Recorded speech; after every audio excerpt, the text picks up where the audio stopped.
Assalamualaikum warahmatullahi wabarakatuh. Jadi di sini anak-anakku semuanya, kita akan membahas soal BINSA tahap 1 putaran 4. Di sini adalah soal yang dulu sempat kita bahas di bab 2, yakni terkait pembelahan sel. Nah, di sini reproduksi pembelahan sel dimulai dari promat ya di sini. Jadi urutannya dulu promat, profase, metafase, anafase. Nah, jadi pernyataan yang tepat terkait fase pembelahan adalah nomor. Jadi kita nggak ngurutin tapi melihat pernyataan yang benar yang mana. Jadi di sini profase kromosom berjajar ini salah ya. Harusnya nomor 1 ini metafase, berjajar di tengah itu metafase. Anafase menuju kutub ini betul. Metafase benang kromatin memadat. Nah, ini salah. Harusnya di sini adalah profase. Lalu telofase terbentuknya 2 membran inti pembelahan plasma. Nah, ini benar. Jadi jawabannya adalah 2 dan 4. Untuk yang nomor 2 di sini adalah soal terkait sistem reproduksi juga, yakni fase menstruasi. Kita lihat di sini bahwa siklus menstruasi dari grafik ya, dari grafik. Jadi di sini ada berbagai warna. FSH, estrogen, LH, progesteron ini adalah hormon. Kalau ada FSH dan LH gini, FSH dan LH itu dia diproduksi di otak. Tapi kalau progesteron, estrogen ini dia diproduksi di ovarium. Nah, siklus menstruasi yang terjadi pada dinding kita cek satu-satu. Hari keempat berarti di sini hormon estrogen dan progesteron penebalan dinding rahim. Salah ya. Hari keempat itu justru endometrial inilah, ini dinding rahimnya. Kondisi dinding rahimnya itu di endometrial cycle, siklus di dinding rahimnya. Penebalan salah karena penebalan itu mulai di sini. Ini mulai penebalan dipengaruhi oleh estrogen ini ya, penebalan. Jadi A salah. Yang B, hari ke-14 terjadi peningkatan hormon LH memicu ovulasi. Ovulasi adalah keluarnya sel telur, keluar sel telur atau lepasnya sel telur. Ini benar ya, LH di sini memicu ovulasi. Jadi hari ke-14 ini betul, jawabannya B. Yang C ini salah, yang D juga salah karena hari ke-15 itu di sini bukan FSH karena FSH itu munculnya di awal-awal doang.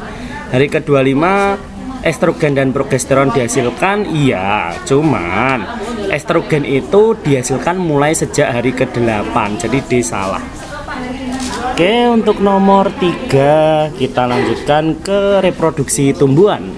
Ini adalah pembelahan ganda atau double fertilization pada tumbuhan.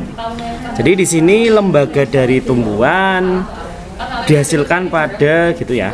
Lembaga itu adalah daging biji, cadangan makanan pada biji, cadangan makanan biji atau daging biji atau daging bijinya. Jadi kalau misalkan kalian lihat kacang gitu ya, kacang di sini ada kacang. Nah inilah lembaganya, daging bijinya. Sing kalian makan enak gurih itu daging biji. Lembaganya dihasilkan oleh yang mana gitu. Jadi kita harus tahu di sini 1, 2. Nah ini 2 ini inti vegetatif sebagai penunjuk jalan saja. Kalau yang 1 ini sel spermanya atau inti generatif. Jadi pasti nomor 1. Nah sekarang dengan yang mana? Kalau yang 4 ini adalah ovum, 1 dan 4 itu menghasilkan zigot atau bakal biji atau di sana sel pergabungan antara 2 sel kelamin. 1 dan 3 ini akan menghasilkan endosperma atau lembaga. Jadi menghasilkan endosperma atau lembaga. Nah, jadi jawabannya adalah yang 1 dan 3. Oke, lanjut nomor 4 tentang perkawinan, teknologi perkawinan pada hewan. Banyak cara yang dilakukan peternak untuk mendapatkan sifat unggul hewan yang sangat laku di pasaran. Salah satunya dengan inseminasi buatan. Inseminasi buatan kawin suntik sama aja. Metode ini dapat diaplikasikan para peternak untuk menghasilkan coba A, berarti atau tongki yang menyenangkan bebek jantan unggul dengan entok betina. Salah ya, karena inseminasi buatan itu jenisnya harus sama. jenisnya harus sama, berarti salah. Oke. Domba doli dengan cara menyentuhkan inti sel soma hiwun kene, ini salah. Ini cloning. Cloning itu dia sel soma. Sel soma itu sel tubuh, tidak melalui proses kawin. Padahal pada si kawin suntik ini syaratnya adalah jenis sama, kawin melalui proses kawin sel kelamin gitu ya, dan lain sebagainya. C. Sapi Beefmaster dengan cara mengawinkan sapi jantan Brahman dengan sapi betina Hereford. Oke, sebentar. D. Kambing PE dengan cara menyuntikkan sperma kambing etawa ke saluran reproduksi. Nah ini, kalau yang C, Beefmaster sapi jantan Brahman dengan sapi betina Hereford, ini juga salah karena ini dia lebih ke arah silang. Oke, kalau inseminasi buatan lebih ke yang jenisnya sama, berarti yang D ini kan silang, jenisnya beda, berarti lebih cocok. Sebenarnya C juga bisa, akan tetapi yang C ini kita harus lihat dan kita harus lakukan di lab. Kalau yang D ini inseminasi buatan bisa kita lakukan secara sederhana. Oke, nomor 5. Saya enter aja biar bisa. Perhatikan karyotip. Karyotip itu susunan pada gambar. Jadi gambar cetak printing itu namanya karyotip kromosom pada sel. Nah ini. Karyotip sel pada gamet berdasarkan gambar. Kita lihat di sini ada 21, 22 pasang. Ini adalah ini pada salah satu jenis manusia. Karena yang di sini kelaminnya XX, berarti dia pasti perempuan. Karena yang di kotak kuning itu merupakan karyotip jenis kelamin. Nah, cara menulisnya gimana? Kalau 22 pasang itu artinya 22 AA. Ini artinya 22 pasang. Kalau hanya 22A itu artinya hanya 22 buah. Nah, jadi kalau di sini ada 44 berarti jawabannya C dan D salah. Karena di sini X dan X berarti jawabannya yang A. Gitu ya. Oke, jawabannya 22A ditambah dengan X. Nah.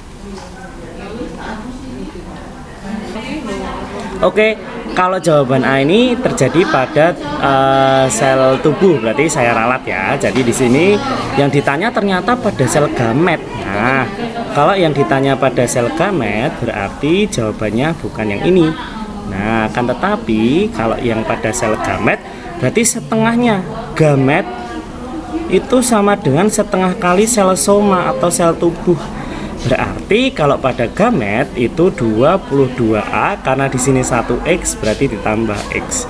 Jawabannya yang delta, gitu ya. Kalau yang A tadi itu pada sel tubuh, tapi ternyata di sini yang ditanya adalah sel gamet.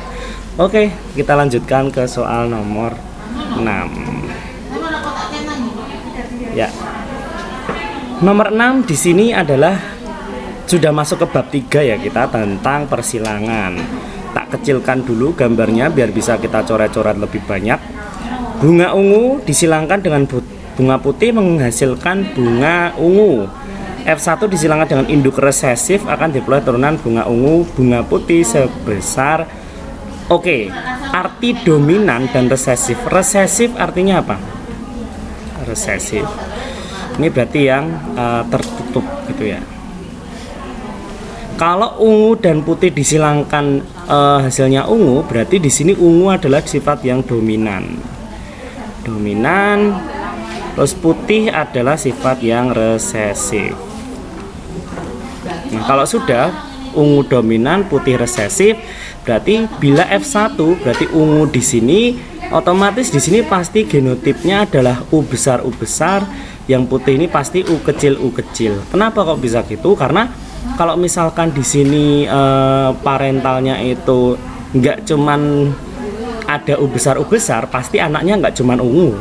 Kalau ini disilangkan kan gametnya U dan U kecil, sehingga kalau disilangkan menjadi U besar, U kecil. Karena ungu dominan, U besar dominan, maka U menang gitu. Nah, bila F1 disilangkan dengan induk yang resesif, maka diperoleh T. Berarti sekarang P-nya bila induk F1 berarti U besar U kecil disilangkan dengan U kecil Itu ya, karena resesifnya U kecil, gametnya. Nah, di sini U besar, U kecil, yang ini cuman U kecil, berarti kita silangkan.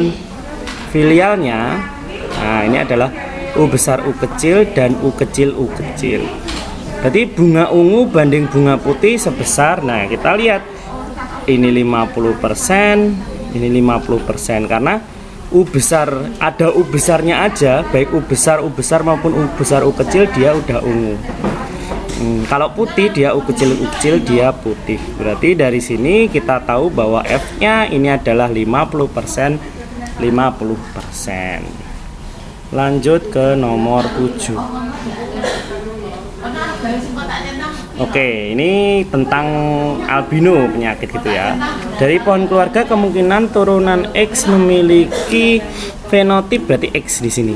Yang merah itu albino, yang hijau itu tidak albino. Nah ini merah dikawinkan dengan hijau, dia menghasilkan dua anak. Dua anaknya ini albino dan tidak albino. Nah di sini kita lihat ya, albinonya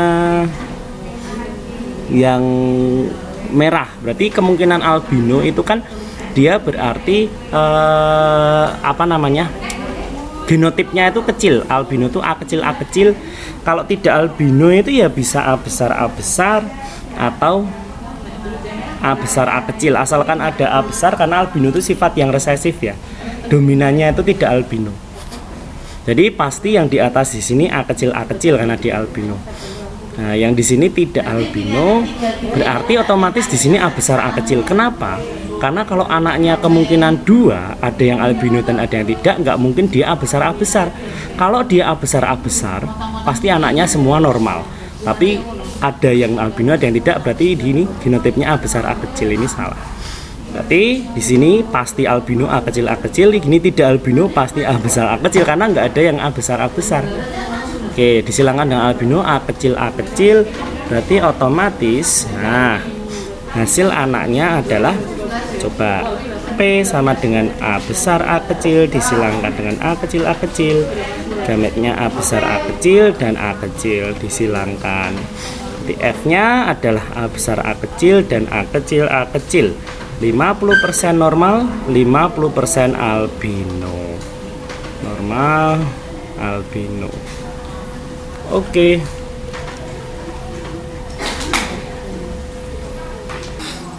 Oke, baik, kita lanjutkan sekarang untuk soal nomor 8. Nah, ini gaya tolak F gini ya. Jarak kedua muatan dijauhkan menjadi 6 cm. Rumusnya ingat bahwa F sama dengan kakiku remuk-remuk. Nah, Q1 Q2 per R kuadrat. Kalau di sini berarti kita pakai perbandingan aja biar lebih mudah. Nah, pakai perbandingan, jadi F1 banding F2. Saya pakai ini karena ini bisa diterapkan ke semua soal ya.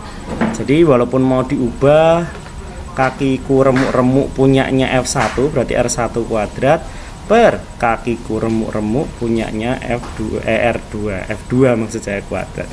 Karena K dan Q-nya sama berarti kita bisa coret. Nah, K-nya coret, Q-nya coret.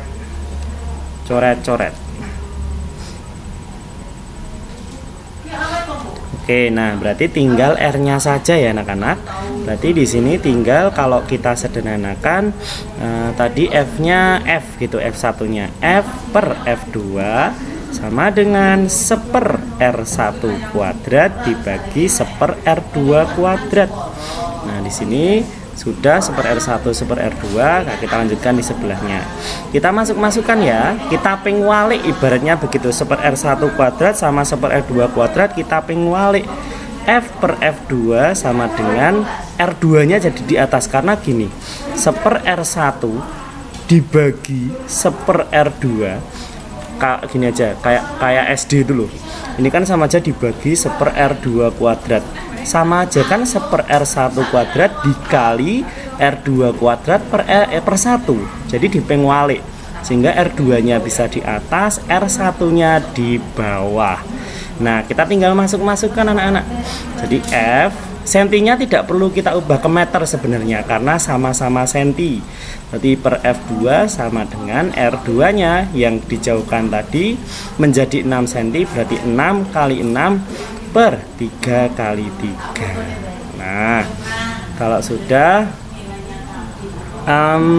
kita bagi 6 ini 2, 6 2, berarti F per F2 sama dengan 4 per 1. Nah, yang dicarikan F2, berarti kita kali silang ya anak-anak.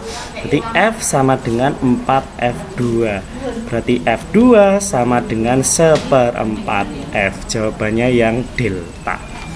Begitu caranya nomor 8. Sekarang kita lanjut nomor 9. Nah, ini gampang, ini elektroskop ya. Elektroskop, foil membuka setelah didekati bermuatan positif. Peristiwa tersebut terjadi karena, coba, ini positif, berarti yang di kepala otomatis yang terinduksi kebalikannya ya. Jadi di sini negatif, pasti kayak gitu karena yang dekat positif kan negatif. Lalu foilnya di sini akan bermuatan positif. Kenapa? Karena elektron dari foilnya dia naik ke kepala, sehingga yang di kepala ini terpenuhi oleh muatan negatif, di foilnya ini terpenuhi oleh muatan positif kalau didekatkan positif.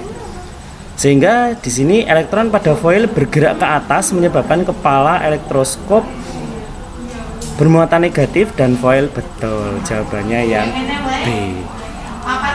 Oke.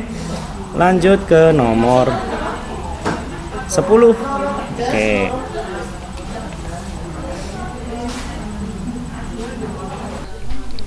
Selanjutnya, nah di sini ada tabel tentang penggunaan ini ya, apa namanya, energi. Nah, kesimpulan yang tepat adalah, coba kita lihat, cek satu-satu. Satu, penggunaan energi fosil mengalami peningkatan 23% pada 2025 dari 5 tahun sebelumnya. 2025 yang fosil peningkatan 23%, salah ya.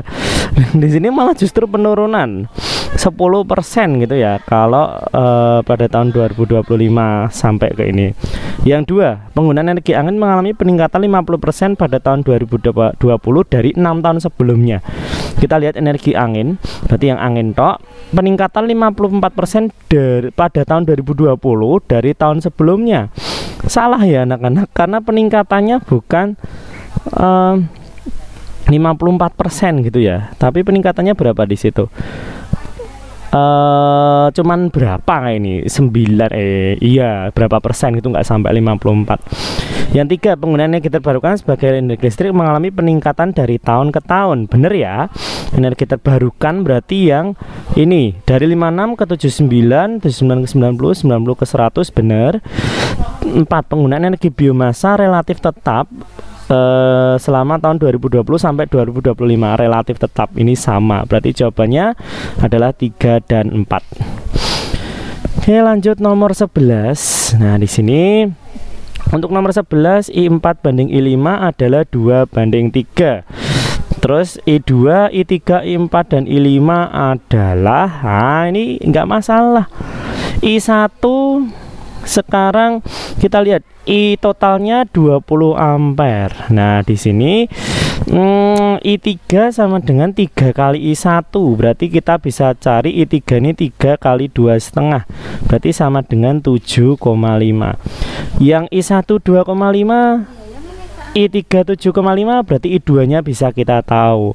Jadi I di situ adalah I1 tambah I2 tambah I3. Jadi lewat ketiga cabang. Nah, I2 berarti kan sama aja I dikurangi I1 tambah I3, kan gitu ya.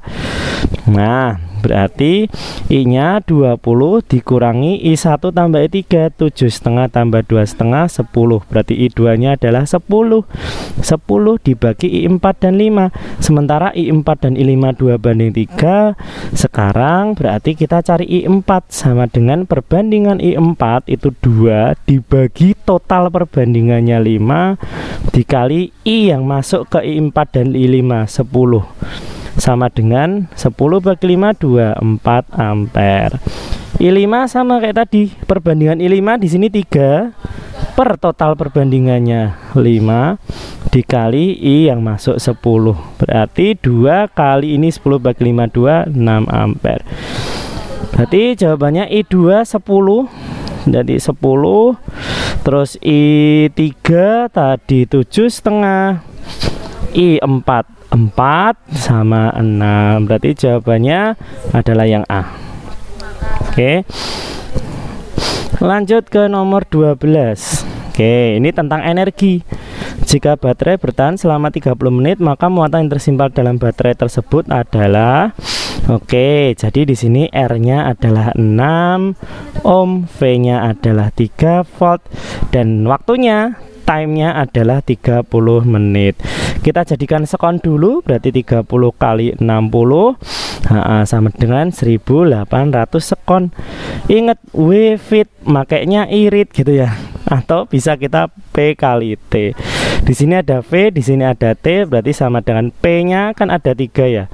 P di sini kita pakai rumus yang V kuadrat per R, sehingga V kuadrat per R kali T sama dengan V kuadrat 3 kali 3 per 6 kali T-nya 1800. Nah, ini kita coret 2. Nah, terus 2, 18 kita coret dengan 2, 9. Oke. Benar nggak ya ini? 2 900 kali 3 harusnya 2700. Oh, ini yang ditanya bukan ini, bukan energi ternyata, tapi muatan ternyata anak-anakku semuanya. Sorry, maaf. Di sini V sama dengan W per Q ternyata anak-anakku semuanya. V sama dengan W per Q ternyata di sini. W-nya tadi, oh iya bener ding, W-nya udah ketemu ya tadi ya. W-nya kita cari W pakai V kuadrat per R. Jadi ini kan yang ditanya Q. Q sama dengan W per V. Jadi kita cari W-nya dulu, nanti dibagi V-nya. Oke, berarti V kuadrat per R tadi dikali T sama ya. Jadi V kuadrat per R, V-nya tadi 3 kali 3 kali 3 per R-nya 6 kali T-nya 1800. Tadi sama dengan 18 sama 6 coret aja, berarti 32700 Joule. Nah, jadi di sini W sama dengan Q sama dengan W per V. Berarti di sini W-nya tadi 2700 dibagi si V-nya 3 volt. Berarti sama aja 900 coulomb. Jawabannya yang C. Lanjut nomor 13. Nah, ini rumusnya adalah skala yang diketahui, skala yang ditunjuk, dibagi skala maksimum. Skala maksimumnya maksimum dikali batas ukurnya. Nah, I sama dengan skala yang ditunjuk. Di sini kita pakai yang bawah boleh, yang atas boleh. Kita pakai yang atas saja ya, 30 per skala maksimum di sini adalah 50. Ini ditunjuk 30, maksimumnya 50. Pakai yang bawah juga boleh, sama aja. Batas ukur itu di sini. Ini batas ukur. Batas ukur. Ini yang ditunjuk. Ini yang maksimum. Jadi dikali batas ukurnya adalah 5. Berarti 30 per ini coret 10 dengan 3 ampere. Oke. Selanjutnya di sini adalah soal nomor 14 ya anak-anakku semuanya. Di sini yang ditanya I total ya anak-anak, I total. Berarti di sini kita cari dulu I total, rumusnya adalah V per R total. V totalnya di sini sudah ada ternyata 12,5 volt, ini V total. Tapi kan R totalnya belum, kita analisis dulu. Yang pertama dilakukan adalah yang paling mungkin untuk dicari hambatan penggantinya. Nah, di sini yang paling mungkin adalah 1, 3, dan 4. Di sini tersusun secara seri. Sehingga rangkaiannya nanti di sini akan berubah menjadi, nah, seperti ini. Ini nanti cabang 1 rangkaian. Nah, ini nanti jadi cuma 1 anak-anak. Set. Nah, ini R seri. R serinya di sini kita cari. 1 tambah 3 tambah 4, karena cuma tinggal dijumlah aja di sini. Berarti 8 ohm. Nah, di sini R serinya 8 ohm diparalelkan dengan 8. Berarti kita cari di sini 8, di sini 8 seper ya kalau R paralel. Seper RP sama dengan 1/8 ditambah 1/8 sama dengan 2/8. 8-nya jangan ditambah loh ya. Nah, RP kita dibalik jadi dari 8/2 sama dengan 4 ohm. Akhirnya rangkaiannya jadi begini. Ini 116 di sini. Nah, jadi cuma tinggal seri 3. Ini 16, di sini R paralel tadi, di sini 5. R paralelnya 4. Berarti R totalnya adalah tinggal 16 tambah 4 tambah 5 sama dengan 25 ohm. Nah, itu R total. Udah tinggal kita masukkan ke rumus I sama dengan V per R total 12,5 dibagi 25 sama dengan setengah ampere. Jawabannya A. Oke, lanjut nomor terakhir yakni nomor 15. Sebuah rumah terdapat 5 lampu masing-masing 100 watt menyala selama 8 jam. Ingat, di sini adalah energi. Energi satuannya watt hours atau watt jam di sini ya. W sama dengan P kali T, daya kali waktu. Ini satuannya dalam konteks ini ada watt hours. Jadi jamnya tidak perlu kita ubah ke dalam detik. 1. Di sini 5 lampu, berarti 5 lampu dikali jumlahnya 100 watt dikali nyalanya 8 jam sama dengan di sini adalah 1200 ya. 1200 watt hours. Yang kedua adalah TV. 1 TV kali 150 kali 6 jam sehari. Berarti di sini adalah 200 berapa, 160 kali 6 adalah 2. Ini tadi 12.000 ding, 12.000. Yang ini berarti 2.700 ya. 2007 bukan 2.700, saya salah ngitung ternyata. Saya hapus dulu. Saya hapus. Nah, 4.000 watt hours. Terus ini 15 kali 6 9 ya, 900 watt hours. Terus yang ketiga berapa ini? Ada satu kipas 50 watt menyala 4 jam. Nah, berarti di sini 200 watt hours. Yang keempat adalah di sini dispenser 1 50 watt sepanjang hari, berarti 24 jam. Berarti kalau 24 jam adalah 1200 ya di sini. 1200 watt hours di jumlah semua. 0 0 9 10 11 yang siji berarti 4 5 6 6000. Oh, tambah 4 6300 ya watt hours. Kita jadikan kWh berarti 6,3 kWh. Kenapa kok bisa gitu? Karena kalau kilo itu dibagi 1000 anak-anak. 6,3 kWh ini baru sehari. Nah, sehari 6,3 kWh dikali 500 ya. Dikali 500 satunya 1000, sorry. Sehari berarti dia menghasilkan 6,3 dikali 1000 rupiah sama dengan 6.300 itu selama sehari. Nah, kalau sebulan bagaimana? Ya, sebulan tinggal kali 30. 6.300 dikali 30 berarti jawabannya adalah 189.000 rupiah. Oke anak-anakku semua, itu dari Pak Habibie. Semoga kalian bisa paham di BINSA terakhir ya, ini di semester 1 ini, dan persiapan PAS. Semoga kalian bisa mengerjakan PAS dengan baik besok. Terima kasih. Wassalamualaikum warahmatullahi wabarakatuh.